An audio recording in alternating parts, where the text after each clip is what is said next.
Back at the hotel, he urgently shared every detail of the match with his mother, analyzing why he lost. He talked nonstop, but his mother on the bed did not respond until Beth walked closer and realized his mother lay there with eyes open, completely still. She had clearly stopped breathing. Fate had taken his family from him once more. On the plane back, Beth sat alone in the cabin and ordered his mother's favorite drink, a margarita. Once again, he was utterly alone in the world.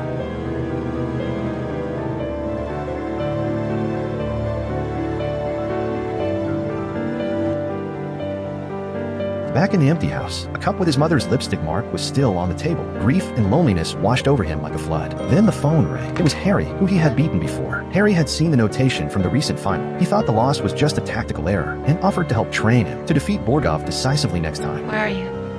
I'm on my way to the Phoenix Hotel. I'm moving to an apartment on Thursday. I can come by then. Why don't you come over right now? It briefly lifted the heavy atmosphere in the house. After his adoptive mother's death, he desperately needed something to hold on to. Harry brought rare chess books, analyzed in-game positions with him, pointed out his weakness of relying too much on instinct. Just like that, Harry became part of Beth's life. Their bond grew stronger each day. However, whenever Harry tried to show his feelings, Beth would always steer the conversation back to chess. After this happened many times, Harry finally understood. Beth's heart seemed completely consumed by chess. He was just a tool to her. In the end, he packed his bags and decided to leave, to continue with his own life. Before going, he gave Beth a book about a genius chess player. He would stay up all night in Paris before his games, drinking in cafes and talking with strangers. And then he'd play the next day like a shark, well-mannered, well-dressed, moving the pieces with these small, ladylike hands, crushing one European master after another. You know what they called him? The pride and the sorrow of chess.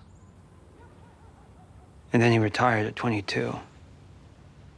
You think that's gonna be me? I think that is you. I think maybe it's always been you.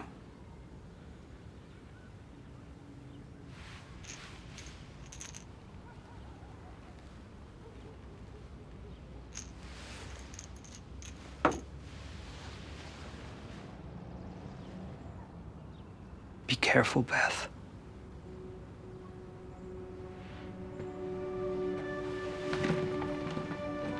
Harry's departure, along with his struggle with pills and alcohol, sent Beth spiraling down again. He kept competing in tournaments. His performance was unstable, but knowing his limits was a foreign concept to him. At the International Championship in Ohio, he met Benny again, who he had once drawn with. They both fought their way to the final. This time, Beth put his pride aside and prepared thoroughly. He read Benny's interviews, studied his past tournament games. Even the night before the match, he played speed chess for $5 a game against him at a restaurant. That night, his luck was terrible. He lost game after game, but in the final the next day, he was sharp and focused. In fewer than 30 moves, he defeated Benny completely, wiping away the shame of their previous draw. And so, he became the true United States champion. He also earned the right to represent his country and challenged the world champion, Borgov. He knew that to beat such a strong opponent, he needed the best training. So he made a bold decision to go to Benny for special training. And so, he moved into Benny's basement apartment. The bathroom mirror was cracked. A strange smell hung in the air. Even though the place was a mess, Benny's training was extremely strict. He pushed him at the fastest pace, using the sharpest playing style, analyzing every habit of the Soviet players. Some of Benny's friends challenged him, suggesting a simultaneous exhibition, but Beth asked to speed it up, taking on 3 opponents at once, betting $10 if he lost. He ended up winning all 3 games easily.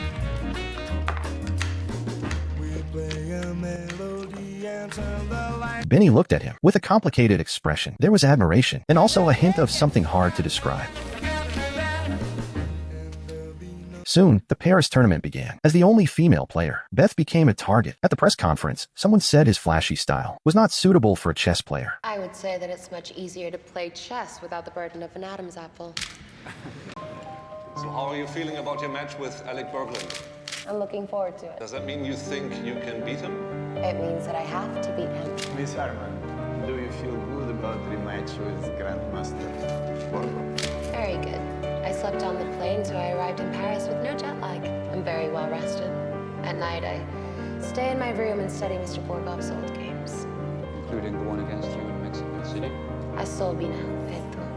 His confidence and sharpness stunned everyone. However, the night before his match with Borgov, a phone call shattered his focus. A friend invited him out for a drink, even though he knew the final was tomorrow. After struggling with the decision, Beth went anyway. That night of partying made him late for the match the next day. He rushed to get ready, and in his hurry, took 2 pills with whiskey. He ran all the way to the venue, pushed open the door to blinding camera lights. He forced himself to stay calm and walk to the board, remembering his talks with Benny. Borgov was great at the Sicilian defense, and so was he. But no amount of thinking could fix his condition. The hangover and pills left left his mind foggy. Borgov played carefully step by step and defeated him again. Losing twice to the same opponent made Beth doubt himself deeply. He went back home defeated, but before he could sort things out, his adoptive father showed up with a lawyer. He wanted the house back. During all the time his father was gone, Beth had taken care of his mother's affairs. You adopted me. I didn't ask you to. You're my legal father. The money in this house is mine. No smart-ass orphan's gonna take it away from me. No, I'm not an orphan. I'm your daughter. Not in my backyard. To keep the house full of memories of his mother, Beth had to buy it from his father for a price much higher than it was worth. He sold almost everything he owned and even took on part-time jobs. Just when he was at his lowest, a group called the Crusaders came to him. They promised to pay for all his tournament costs, but on one condition: he had to represent Christianity in his matches. Benny's advice was to take the money. Beth finally agreed, but he felt trapped and afraid, so he began to self-destruct, spending all his time drinking. His room was in complete chaos until a call from the tournament organizers shook him out of his stupor. The next day, Beth showed up at the venue, looking terrible from the hangover. There, he met the first real opponent on his journey. She had heard about his matches and came specifically to thank him because Beth's existence let her see that women also had endless possibilities in the world of chess. Seeing the dream in her eyes, Beth was stunned for a moment. He ran outside for a smoke, but ran into Harry. I even came by one time. Did you? Yeah, I'm worried about you.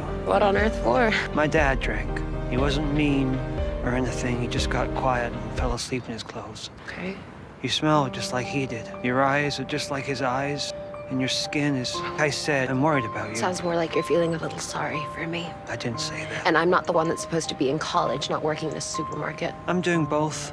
You know what? Yeah, I like working there. It's a good job and the people are nice. Harry's words were like a mirror, showing him his worst self. Beth left without looking back. Back home, he closed the door, pulled the curtains tight, and sank back into a world of alcohol until loud knocking woke him up.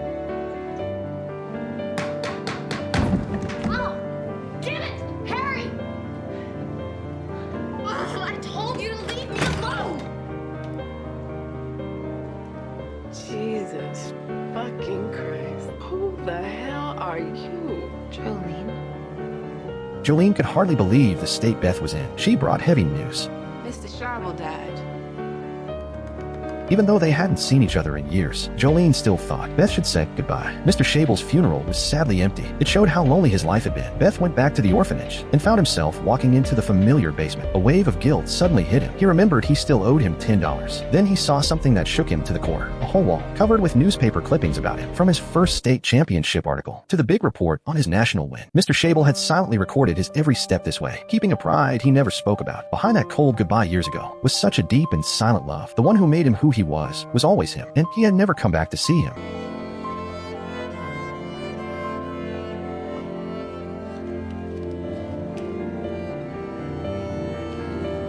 In Jolene's car, Beth held that photo, and finally the tears came. Before leaving for Moscow, the sponsors gave him a speech, demanding he read it, a statement of political stance, unwilling to be controlled. Beth wrote a check to pay them back and cut ties with the group. He decided to compete with a clear mind, but now with no money and a mortgage to pay, he could only call Benny for help, only to be yelled at. Benny shouted that he would rather drink himself to death than be with him. Beth then called the Chess Federation and the State Department, but was turned down. Jolene, hearing about his trouble, decided to give him the savings she had gathered for years.